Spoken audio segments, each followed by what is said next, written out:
मैं आपको एक कहानी के रूप में एक ट्रेडिंग रणनीति समझाता हूँ। कहानी का शीर्षक राजू की समझदारी। राजू एक छोटा सा गांव का लड़का था जो शहर में आकर शेयर बाजार के बारे में जानने के लिए उत्सुक था। उसके पास ज्यादा पैसे नहीं थे, लेकिन सीखने की लगन बहुत थी। उसने एक पुराने ट्रेडर रामू काका से दोस्ती की, जो उसे बाजार के बारे में सिखाने के लिए तैयार थे। रामू काका ने राजू को एक सरल रणनीति सिखाई, जिसे उन्होंने दोहरी चाल कहा। राजू को उन कंपनियों को पहचानना था जिनके शेयर की कीमत में लगातार उतार चढ़ाव होता है, लेकिन एक निश्चित सीमा के अंदर, जैसे कि 100 रुपए और 110 रुपए के बीच। खरीद जब शेयर की कीमत उसकी निचली सीमा के पास पहुंचती है, जैसे 101 रुपए, तो राजू को कुछ शेयर खरीदने थे।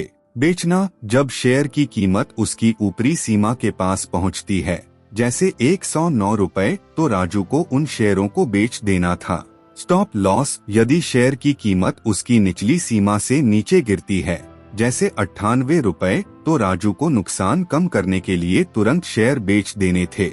बाजार में उतार चढ़ाव होते रहते हैं और सफल होने के लिए धीरज रखना जरूरी है। कहानी। राजू ने रामू काका की सलाह मानी और कुछ पैसे जमा करके एक कंपनी के शेयर खरीदे, जिसकी कीमत 102 रुपए थी। कुछ दिनों बाद शेयर की कीमत बढ़कर 108 रुपए हो गई और राजू ने उन्हें बेच दिया।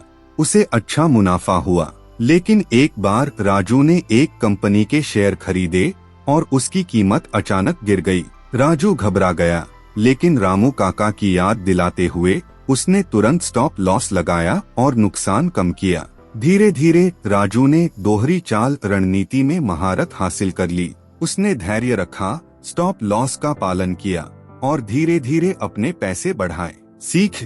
एक सरल रणनीति से शुरुआत करें और उसे समझें। नुकसान को कम करने के लिए स्टॉप लॉस का उपयोग करें। बाजार में धैर्य रखें और जल्दबाजी न करें। हमेशा सीखते रहें और अपनी रणनीति में सुधार करते रहें।